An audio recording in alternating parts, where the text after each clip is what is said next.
Hello and welcome to Sports World. To come in the next 3 hours, the world's biggest horse race, the Grand National, Five Nations Rugby Union from Twickenham, Premiership football from England, cricket from the Caribbean, and with the result of our World Cup competition.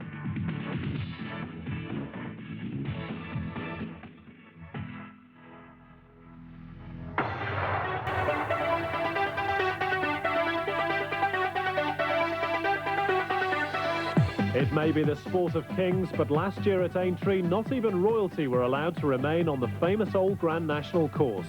The police advised us that 2 coded bomb warnings had been received, and they felt it was the most appropriate thing to do to evacuate the racecourse. So the entire racecourse now is going to be evacuated of people?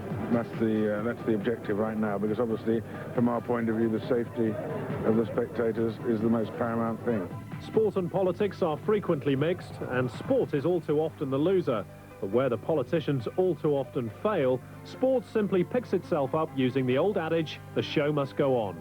48 hours later, everyone was back, including the royals, and fittingly, it was a lord who was celebrating. And it's Lord Galleen and Tony Dobbin. They have 100 yards to go. This great New Zealand chaser, he's made it all. He's winning an epic Grand National. He did it the hard way. Lord Galleen wins the Grand National. The Grand National, a great British sporting institution, gets underway in around 40 minutes. We'll bring you the action live from Liverpool.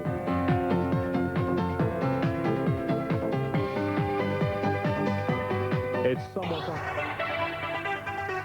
Hello, this is Mike Costello. Join me this week for Sunday Sports World. We've got the semi-finals of the FA Cup here in England, as well as Scottish Cup football and the Asian Club Championship. One-day cricket from the West Indies, South Africa and India. News of the opening motorcycling Grand Prix of the season in Japan. There's action from France against Wales in the Five Nations Rugby Union Championship, plus tennis, golf, our review of the sports pages of the British newspapers, and a look ahead to the coming week's sporting calendar. So do join us for Sunday Sports World at 16:05 Greenwich Mean Time. And this is Sports World on the BBC World Service. Just one other football score to update you with. Blues Worldwide can celebrate with me. Man City 3, Stockport 1 now. Lee Bradbury on 37 minutes.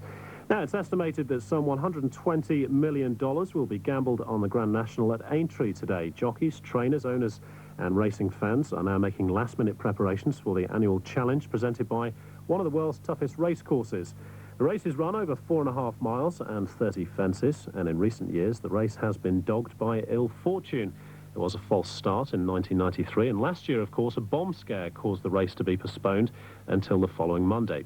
Well, a 1996 winner, Rough Quest, is the bookies' favourite at odds of 6-1, but his jockey Mick Fitzgerald is approaching the event cautiously. It's very difficult to be confident in a race like the National. I think I'm on the best horse. If I have luck in running, don't get brought down or don't tip up, well then I think I've got every chance of winning. But having won it 2 years ago, you must almost feel you're almost impertinent to think that you can do it all over again. I feel very privileged to be part of a very, very exclusive club. This is the second year I've been back since I won it, and you know, the minute you walk through the gates, you almost walk an inch taller because you've actually been there and done it. Well, let's go live then to Aintree. The big race is just a few minutes away. Watching for the World Service this afternoon is Julian Armfield. Good afternoon, Julian. Good afternoon. Now, has that weather got any better? You said it was pouring with rain earlier. It has. Thank goodness the monsoon has receded. And in fact, there's no sign of rain just at the moment, and the runners are parading. There's a huge sense of relief here, as you can imagine, after last year, because everything seems to be going to plan. And the huge crowd is now waiting for the horses to line up. We talked about Rough Quest being the favourite. Is that still the way of things with the bookmakers? Because Sunny Bay has been well fancied as well. Absolutely. In fact, we've got 2 joint favourites. We've got Earth Summit and Hymn of Praise, both of whom are currently at 8-1. Earth Summit, of course, owned by Nigel Payne, who's Aintree's press officer, and of course that would be a real fairy tale result if that came in. Hymn of Praise, a young horse, he's only run 10 times, and I know his trainer Oliver Sherwood is anxious that he hasn't had enough experience, but he's a good horse and a great jumper, and he's ridden by Ireland's champion, the popular Charlie Swan, who's never won the race. Now, Julian, it's been said that the atmosphere is not quite the same. I was Listening to an interview on the BBC domestic service yesterday with a famous racing pundit, John McCririck, and he was saying that there's just something not quite right about the National this year. Would you agree with that? To some extent, yes. I think obviously there's been a lot of apprehension about what would happen in terms of the race going ahead after the drama of last year left a lot of people worried about coming here. But the crowd does seem to be very big, and the new stand's been opened this afternoon by the Princess Royal. There's great pomp and ceremony and bands playing, and I think perhaps where I would agree with John is the quality of the field isn't quite up to normal, and I don't think that's anybody's fault. We've got some class horses. We've got Sunni Bay, the top weight, who finished second last year, and we've got Rough Quest, who of course won the race 2 years ago. So there are some classy horses, and it's sure to be a great race. Tony McCoy is, of course, the form jockey of this season. He rides on Challenger de Luc. Now, I presume by the name that is a French horse. I hope I've got that right. Yes, French bred. He's been over here for a couple of years. He's a quirky sort of horse, and very often quirky horses do well in this race. You may remember Last Suspect, who used to be a tail swisher, and there have been others. Maori Venture springs to mind, who once presented with the Aintree fences seem to be transformed, and I think that Tony McCoy is hoping that will be the case with Challenger de Luc this afternoon. Tony has already been presented with the London Club's charity trophy for being the leading jockey at the meeting, after only the second race on the third day, so I've never known that to happen before. I just heard a story that French horses like Challenger de Luc and another one I believe is called Seal de Brion, that they mature quicker. Why is that? They have a different attitude in France and a different training process. They actually start them jumping or hurdles certainly when they're 3, and they very often jump fences when they're 4. So by the time they're 5 or 6, they're quite experienced, and I think that's the big difference. Over here we tend to start them off at 6 and 7, jumping the bigger obstacles. So the French are that little bit ahead of us. OK, well, I think we're approaching race time. Julian, just quickly give us your tip. My tip is Earth Summit with Scott and Banks each way, and fingers crossed they all come back in one piece. And have you had a few pounds on that one? Have you been to the bookies today? I have, but the bookie didn't run away. Well, I've had my few quid on Now Then Lad. How do you rate my chances? Very good. Nobody knows how to win a national better than Jenny Pittman, and she's making very bullish noises about Now Then Lad. OK, well, in fact, we've just got a slight delay with the start of the Nationals, Julian, so let me just ask you one more question. This is, of course, tinged with a little sadness because of the death of one man yesterday. Yes, I don't think I've ever known such a sad atmosphere hanging over a racecourse as there was here yesterday. He was very much the nation's horse, you know, a lovely grey horse who galloped and jumped for fun, and particularly popular with the ladies, very consistent, very game, and it couldn't have happened to, you know, to a worse horse or a better horse. I mean, he was a really popular horse, and the sense of sadness that hung over the racecourse was very clear. And in the same week, Julian, the demise of another great British sporting institution, as I understand it, the Sporting Life. Yes, indeed. I mean, that's after 140 years. The first paper that the Queen Mother picks up every morning is no longer to appear after May the 12th, and there will just be the one trade paper, Racing Post. And the first winner of the National was called Lottery, as I understand it, Julian. So we're in for more of the same today. Very well named, wasn't he? I think we could be, although I don't really fancy any of the real rank outsiders. I think a lot of them are here to make up the numbers, and I don't expect more than a dozen finishers. It's probably somewhere around about 8 or 10 finishers, because the ground is extremely testing. We mentioned the soft ground because of the heavy overnight rain. Is that going to suit sort of more horses more than the others? Yes, it'll certainly suit the two joint favourites, Earth Summit and Hymn of Praise. They're both mudlarks, and they both stay forever. The further they go, the happier they are. So I think that's why the punters have latched on to those two, as opposed to the two top weights, Sunni Bay and Rough Quest, because carrying 12 stone, 11 stone 4, respectively, in this ground is setting them a real task. OK, Julian, thanks very much indeed. We're going to join the start of the National in just a moment or so's time. Just whilst we wait for the horses to go up to the starting gate, let's just update you with one or two latest Premiership scores. Barnsley have got an equaliser now against Leeds at Ellen Road. Georgi Christoph, the Macedonian international, has made it Leeds 1, Barnsley 1, and Spurs still trail Everton by a 0-0. Michael Madar is the goal scorer there. In the First Division, it's still Bury 1, Huddersfield 1. Manchester City still leading Stockport County by 3 goals to 1. Port Vale now 2 goals to the good against Oxford. Tony Naylor has got a second for Port Vale. It's Reading 1, Stoke City 0, Michael O'Neill for Reading, and West Brom 1, Middlesbrough 0. In the Tennent's Scottish Cup semi-final, Falkirk 0, Hearts 1, Stefan Adam, the French international, with Hearts' goal after 5 minutes. And in the Scottish Premier League, it's Aberdeen 0, St Johnstone 1. George O'Boyle is the goal scorer for St Johnstone. OK, let's go over to Aintree then for the Martel Grand National and join our commentary team. Dave Smith, Cornelius Lysett, Lee Mackenzie, and first Peter Bromley. In the centre, turnaround is what a hand is turnaround. One right the way back. The one right the way back as Yeoman Warrior. On the outside, Earth Summit. On the extreme outside, also Maple Dancer. What a hand has turned round. You're hearing the starter in the background. The horse that ran the other day, Griffin's Bar, is out of line. Here they go. They're off and running for the National. Fabricator very slow leaving the gate. Straight away, Scott and Banks has gone up in the lead. St Million Fairways well there. Dunbell's well there too. And so on the outside is General Crack as they cross the Melling Road. Over to Dave Smith. Coming towards the first of the 30 fences, and in the front rank is Go Universal with Scott and Banks, and also travelling wider of these and well placed is Green Hills Tearaway. As they're coming down towards this first fence now, and Scott and Banks and Go Universal are going to jump it as they reach it first. Green Hills Tearaway's jumped it in third place. We've lost one at the back. We've lost several. Banjo was a fall at the first. He probably brought down really by What a Hand who fell.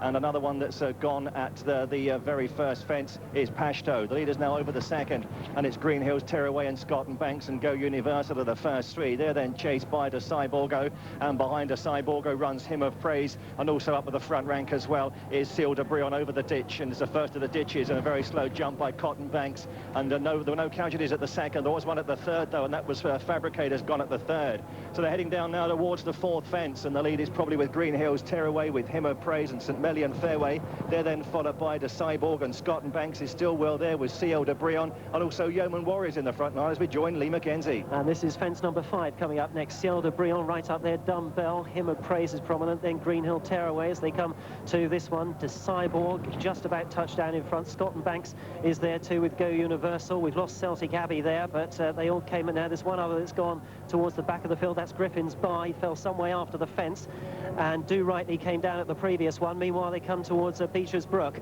and it's De Cyborg who's going to lead them over here from Scott and Banks on the inside, then Green Hill Tearaway. The leader's coming over, then Go Universal. Hymn of Praise a little peck, but he got away with it. Just the 1-2 fallers there. Choisty has gone, and so also has Court Melody at the back of the field. Meanwhile, they go on towards the Foynehaven fence, and it's Green Hill Tearaway who's leading over there. Jumped away right-handed. De Cyborg is running next in the field, and then comes Scott and Banks who's racing there on the inside, and then comes Brave Highlander. Gimme 5 is running next, and then comes Hymn of Praise, who's well in touch at this stage as they head towards the canal.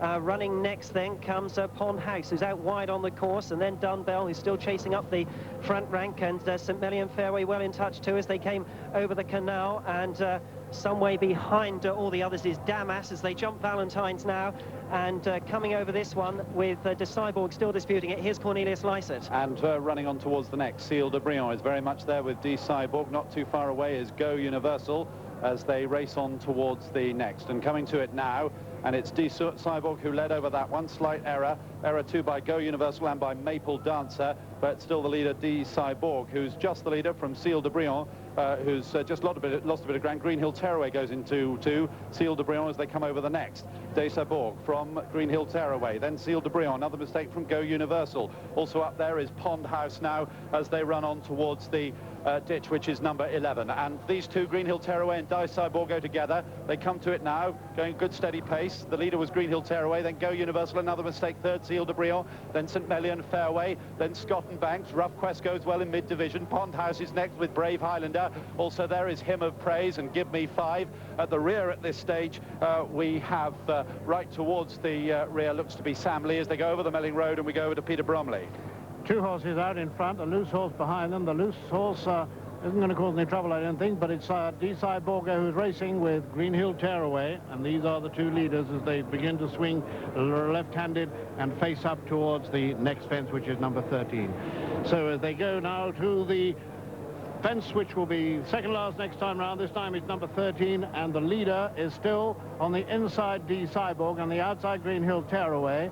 Right in behind them is Go Universal, and then comes Ciel de Briand. Behind him, Earth Summit going quite comfortably. And behind Earth Summit, running on quite strongly in these early stages, Brave Highlander. They come now to this next fence and over it. Now they have quite a short run to the next one, and the two leaders, D Cyborg and Green Hill Tearaway, from Ciel de Briand. A loose horse is going to ride across the course, but he's joined in with them, and D Cyborg was balked there, and they're all safely over that, the leading group anyway. And now for the chair fence, and Ciel de Briand for France takes over from Green Hill Tearaway. In third place, over on the far side, D Cyborg, and then St. Melian Fairway. Earth Summit is well there. Go Universal also improving over on the far side. Sunny Bay getting into that. Brave Highlanders there. Rough Quest is there. Scott and Banks is there too. And all the leaders are safely over the chair fence. So as they come to the water jump, and it's Ciel de Briand for France in the lead. Here they come to the water. Ciel de Briand over. In second place, Green Hills Tearaway. Then St. Melian Fairway. Then comes De Cyborg and Earth Summit. Then Scott and Banks with Sunny Bay and Brave Highlander and Rough Quest. Behind them comes Yeoman Warrior going quite well. Behind Yeoman Warrior on the outside is Hymn of Praise. He's still in the race. And then Gimme 5. Then a little gap before we come to Sam Lee, who's racing alongside one of the other outsiders, Winter Bell. Behind Winter Bell, right at the back of the field, is in the red, and as they cross the Milling Road over to Dave Smith. Challenger Duluc and Diwali Dancer, both first fence fallers as they came down towards the 17th fence. Now these leading runners, and Green Hills Tearaway, Ciel de Briand and St. Melian Fairway, a line of three as they approach the 17th. They're followed by Scott and Banks back in fourth place. See how they jump the 17th fence, and Ciel de Briand touchdown with Green Hills Tearaway. They're followed by Scott and Banks, and St. Melian Fairway are right behind in fourth place, and they're then chased by Sunny Bay with the run of the race. Gimme 5 is still lying handy as well as they come towards the plain one before they get to the next of the ditches. And Ciel de Briand touchdown. He made a blunder, but Thierry Dumaine did well to stay on board. Green Hills Tearaway now joins this one. St. Melian Fairway's a half a length further back, and Earth Summit's a close fourth, and they're then chased by Brave Highlander coming towards the next to the open ditches. Yeoman Warrior at the back's been pulled up. Over the ditch first was Green Hills Tearaway, matching strides with Ciel de Briand, and they're chased by Earth Summit, St. Melian Fairway, a gap then to Brave Highlander, Sunny Bay, Rough Quest. Cyborg goes next with Gimme 5, and also Scott and Banks is now 20 lengths off the overall leaders, who are now jumping the next fence. They've now got to one to jump for to get to Beaches in the world's greatest steeplechase. Let's get back to Lee Mackenzie. And a whole load of horses have pulled up, including Go Universal and Into the Red. The field is absolutely devastated, and I don't think I can remember so few horses coming up here on the second circuit. The heavy ground really starting to sort them out, and it's Green Hill Tearaway leading from Ciel de Briand. Winter Bell is pulled up at that one, so we're down to even fewer horses. There can be barely more than 14 or 15 still standing, and it's Green Hill Tearaway who's going to lead them into Beaches second time. From Ciel de Briand, Earth Summit out very wide, then Brave Highlander and Sunny Bay, and then comes Rough Quest, who's moving up ominously as they come over Beaches, where St. Melian Fairway went down on his nose. But it's Green Hill Tearaway, Ciel de Briand, Earth Summit third, then Sunny Bay, then Brave Highlander, St. Melian Fairway, Rough Quest, then comes Gimme 5 as they clear the Foyne-Avon fence. To Cyborg next, but he's going backwards then from Scott and Banks as they go over that one. Then a gap back to Hymn of Praise and Sam Lee, who's got an awful lot to do. And as they come out over that one, Kileshin is last of those still going, and that's your lot as they go towards the second canal turn. And Sunny Bay starting to move up really well on the inside under his big weight, but as they come over the canal, it's Green Hill Tearaway leading from Ciel de Briand. Sunny Bay getting right into it then from Earth Summit. There's one gone at the canal. Hopefully Cornelius may have seen that one as I hand over to him, but meanwhile they come to Valentine's. Green Hill Tearaway, Ciel de Briand, Earth Summit and Sunny Bay. That's the leading group, Cornelius. And it was Brave Highland who unseated Philip Hyde at the canal turn. Green Hill Tearaway and Ciel de Briand now as they run on towards the 26th. A plain fence, Ciel de Briand, Green Hill Tearaway running a huge race. Earth Summit, Sunny Bay, these four as they come on towards it now. The leader was Green Hill Tearaway. Ciel de Briand has fallen there. Sunny Bay is in second, Earth Summit is third. Scott and Banks has unseated the rider at that one. Rough Quest is labouring in fourth, then Give Me 5, and after Give Me 5 is Hymn of Praise. Not much more than 5 runners left as they come on towards the 27th now. They're exhausted, and we've lost Green Hill Tearaway, who's unseated the rider. The leader over that one was Earth Summit. Leads by half a length from Sunny Bay. There's a slap of the whip for Rough Quest in third as they come on towards the next. It's the 28th. It's 3 from home, and it's Earth Summit who leads by only a photo finish distance from Sunny Bay. Rough Quest is third, and 4 is Give Me 5. St Melian Fairway comes next, then Sam Lee, and we've also lost Killishin and Hymn of Praise, whilst Desai Borgo has refused, and he refused at the 27th. It's over the Melling Road, and up front is only 2 in it, Earth Summit and Sunny Bay. Sunny Bay on the inside and Earth Summit are the 2 leaders. They are 20 lengths clear of the third horse, which is Rough Quest, and with Gimme 5 with Rough Quest. So the National has distilled itself down to a precious brew of 2. Earth Summit, the Mudlark. Sunny Bay, second last year, on whom Graham Bradley's ridden the most patient race. He has the precious inside berth, and as they come to the second last, Earth Summit just about over all the leader, but not much between these 2. Sunny Bay in second place. They're both very tired horses. There are 2 men fences left. This is the second last. Earth Summit lands first.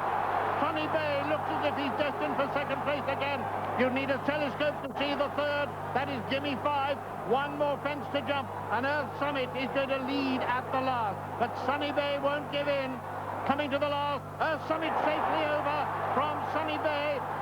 Sam Lee has got through to take third place from St Melian Fairway, and Gimme 5. Rough Quest has refused 2 fences from home, but it's Earth Summit all the way, as Sunny Bay has given his all, and it's not quite good enough.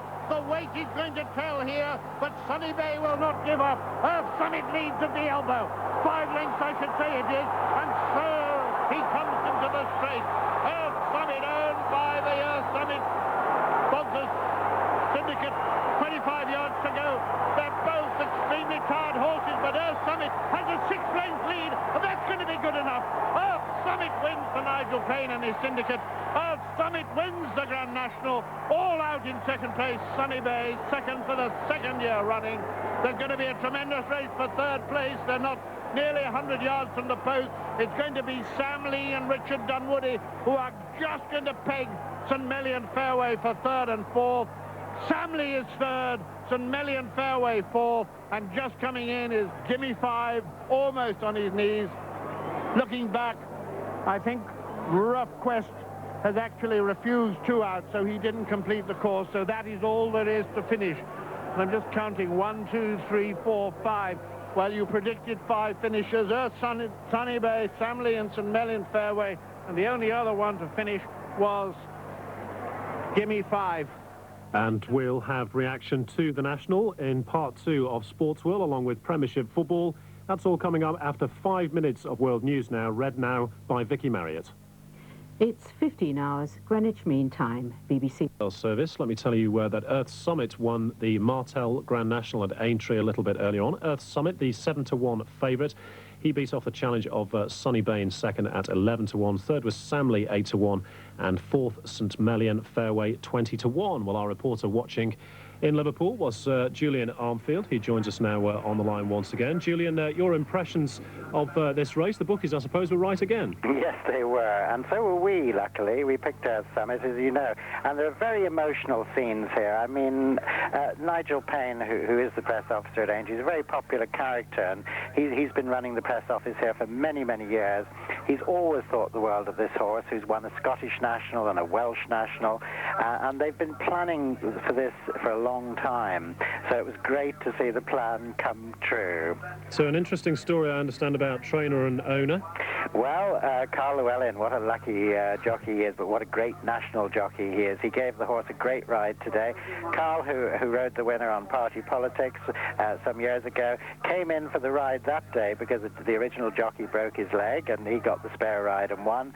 And today, well, it should have been Tom Jenks to ride Earth Summit. He rode the horse to win at Chepstow in the Welsh National, and Carl got the ride again. So that's 2 broken legs and 2 wins in the Grand National. Nigel Twiston Davis, who's the trainer, trains in Gloucestershire. He's not a man of many words, but even he is emotional today, and this, of course, is his first Grand National winner. Some sympathy, Julian, though, for Sunny Bay. Second for the second year running. You'd probably be believing never going to win it? Well, absolutely. I mean, Graham Bradley said to me last night that he thought sheer class would carry this horse through, and it did. What a wonderfully brave race he ran. I mean, the two of them had it between them from 3 or 4 fences out. There was nothing else remotely with a chance, and the two jockeys were chatting to each other, Carl and Brad, as they jumped the second last, and saying to each other, well, one of us is going to win. And it was really just the weight that made the difference. I mean, we're looking at 24 pounds that Suni Bay was giving Earth Summit, and that proved to be just too much. We're talking about remarkable records in terms of Carl Llewellyn. Richard Dunwoody hasn't done too bad either. He didn't win today, but he's third again, which is remarkable consistency in a race so difficult. Yes, well, he knows this course better than anyone. He's been placed in the race. He's had some great rides over the years. And Woody, well, he didn't come into it till very late. And when he did, the horse ran on really well. But really, it was a two-horse race. And the conditions, as I expected, proved too much for most of the horses. And only 6 finished the course. Just a final question, Julian. I suppose the biggest winner today were the supporters. We didn't have any of the hassles that we had last year. No security problems, no alerts. Everything went smoothly. Absolutely, and I think that's a triumph for Aintree. It's a triumph for the local Merseyside police and and the public who flocked to the course. They haven't been put off. All right, the crowd may be slightly down on last year, but that doesn't mean to say that we haven't had a wonderful atmosphere and a really great race, a very exciting race, and a favourite one. And the bottom line, Julian, did you get any money today? I did. Earth Summit was my selection. He's been my selection all along. I backed him on the day the weights were published in February, so one very happy racing reporter. Well done, Julian. And further good news for you, Man City are winning 3-1. Now, that is even better news. Thanks very much indeed. Julian Armfield at Aintree this afternoon. Let's give you one or two items of athletics news before we head off to White Hart Lane for our Premiership commentary match this afternoon, which is Spurs against Everton, of course. Can you, Paul...